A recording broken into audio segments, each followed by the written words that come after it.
Hey guys, welcome to week 14. This is going to be a very brief slideshow that will go over the topics, the assignments, and some general tips that I want to offer. Okay, so on this slide, I'm going to go over some basic information. The topic for this week is stress, health, and human flourishing. And I'm sure that if you read this chapter, you'll find some very good information. As far as earning points this week, you have two ways to earn points. The first way is to submit your group project, and I expect that most people will be working on the group project for the duration of this week and have been working on it since you were assigned the topic in the beginning of the semester. Now, there are some students in this class who may have not been participating up to this point. Please, if you have a person who has been assigned to your group and has not been active but does contribute something, allow them to at least contribute whatever they researched so they can get partial credit for the assignment.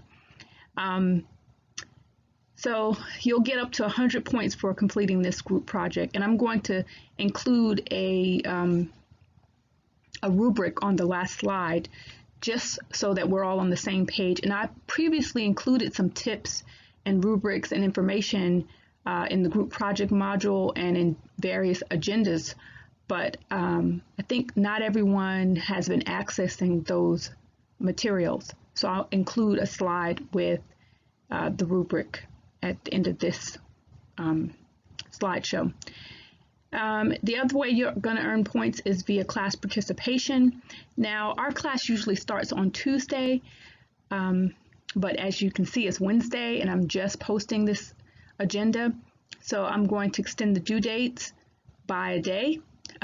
So I'm going to have you all make your initial post on Sunday and respond to peers on Monday. So you can do it all in one day. You can do it in, 2 days, but just get it done. But those are the two ways that you can earn points for this week. Okay, so I'm going to survey the chapter with you. This chapter has 5 sections. The first section is stress, some basic concepts. So you'll learn a little bit about stressors. Stressors are the things that push our buttons. And you'll also learn about stress reactions, so from alarm to exhaustion. Next, you'll move into learning about stress effects and health. So you can read a little bit about AIDS and cancer and heart disease. And you just want to think about stress and health and how they're connected. Third, you'll be looking at coping with stress. This may be particularly worthwhile to spend time reading this section, considering it's giving you tips about how to cope with stress. Fourth is managing stress effects. So aerobic exercise, relaxation and meditation, and faith, communities, and health. So, another part of the chapter that might be worth your time and energy. Last but not least, happiness. And so you can read a little bit about wealth and well-being and why money has the potential to alleviate some stressors, but it doesn't automatically equate to happiness. Okay, I didn't record over my blooper. That is fast forwarding to number 7, lighten up. But anyway, this very short list is 7 basic tips for online students. And I came up with this list just off the top of my head, but I've been an online student for quite some time. As you all know, I'm pursuing a doctoral degree in psychology, educational psychology. So I've read a lot of articles about learning, cognition, problem solving, thinking, all that stuff, and also about online education. In addition, I've been teaching online since like 2005. So I have a lot of experience teaching online. So these basic tips are just some pointers. It's obviously not exhaustive. The first one is take responsibility for your learning.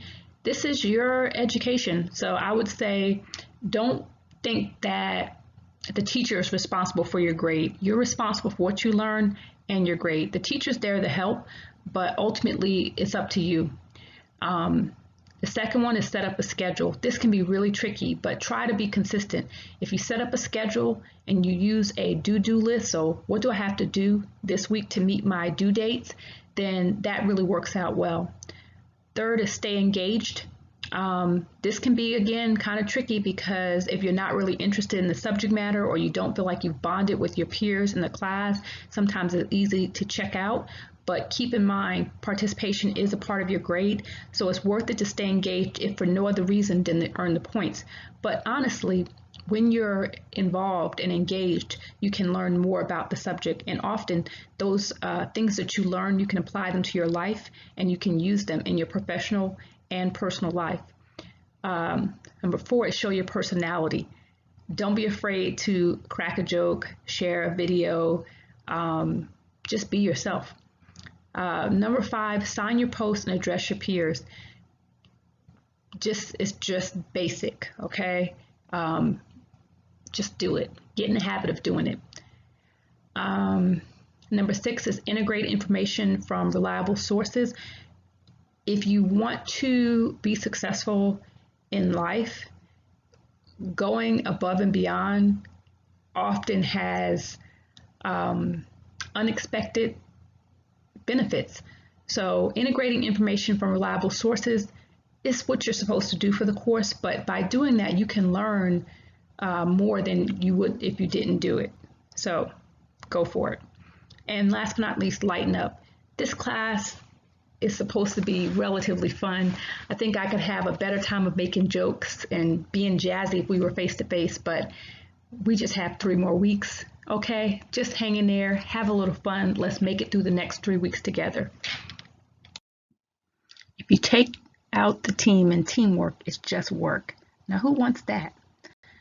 All right, so some of you are doing really well with this group project. Others are struggling.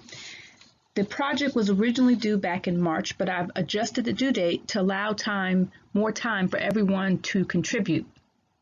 I'm going to go over some tips, and I'm also going to go over the grading rubric, but there is a document that was available back in week 4, the week 4 agenda. I've reposted it. That is 4 pages, and it includes 3 pages of information about the group project. First, have fun with this project. This should not be a stressful thing.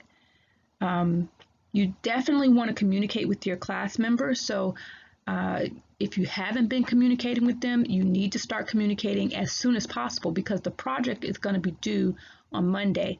Now, we'll be open a few extra days just because I'm trying to be a little bit more lenient, and I know that people are struggling with the current pandemic, so I'll be leaving it open a few extra days, but the due date is coming up on Monday. All right, so you want to start your presentation with an attention grabber. And I guess I should backtrack. First, you need to have a cover slide. And on that cover slide, you should include your topic. It should say the College of Central Florida, and you should have the names of the members who contributed. So if there's someone who didn't contribute, don't put their name on the slideshow. All right, and then you should have an attention grabber. Now, this could be a joke, it could be a story, it could be a quote, it could be images, you could include a video, but you need to do something so that you set the stage for your presentation. And this attention grabber should be related to your topic. It's a hook, basically. All right. Then you're going to have another slide that includes an outline. So the information that you're planning to discuss, have a very brief overview. Tell us what we should know or what we're going to learn from watching this slideshow or reading the speaker's notes or listening to a voiceover. You know, organize your presentation. Then you're going to get right into the content, into the meat. And I would suggest that while you're, when you share this information on the slides, have each person who contributed their name maybe off to the side in a little small bubble, you know, if you divvied up the work so I could see who did what. But make sure you also include a citation. So somewhere indicate where you got your information. All right, finally, you're going to come to the end of the slideshow and you want to at least have a conclusion So you want to have a slide that sums everything up, or that, says the end. And you should have like a zinger, something that leaves the person who's viewing the presentation with, a really favorable response. All right, and then the very last slide should say references, not citations, not works cited, references. And then you list your references. Now I'm suggesting that you use APA style, but again, I'm going to be relatively lenient. So as long as you have enough information so that I can check your sources, you'll be good. All right, so that's kind of the basic overview. I would say you probably want to have at least 15 slides. Some people may have a few less or a few more, but you don't want to shortchange yourself. Make sure you have enough information that I can, see that you did research the topic. Now, in terms of grading, 40 points is going to come from how thoroughly you discussed the topic. So was your presentation complete? Was it accurate? 20 points will come from clarity. Did you have an introduction? Did you have a conclusion? Were there excessive typos or grammatical errors throughout the presentation? All right, so that's 60 points. More than half of your grade is, did you discuss the topic thoroughly and accurately and clearly? And then the remaining 40 points comes from a variety of other important factors, such as originality. Is your presentation creative? 10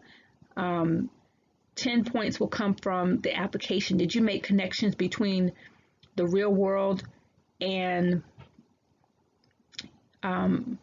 psychology? And this might have been apparent or obvious depending on the topic that you assigned.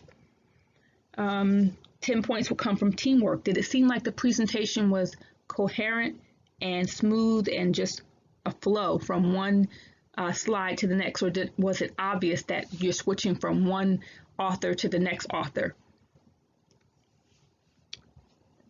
Then you'll get 10 points for my first and final impression. So when I first looked at the presentation, what was my gut reaction? And after browsing through everything you submitted, what was my, polished response? And that's how you'll get your 100 points. So if you get between 90 and 100 points, that's an A. Between 89 and 80, that's a B. 79 and 70 is a C. 69 and 60 is a D. And hopefully no one will get between 59 and below. Now, if you have questions, I do have office hours and I am available.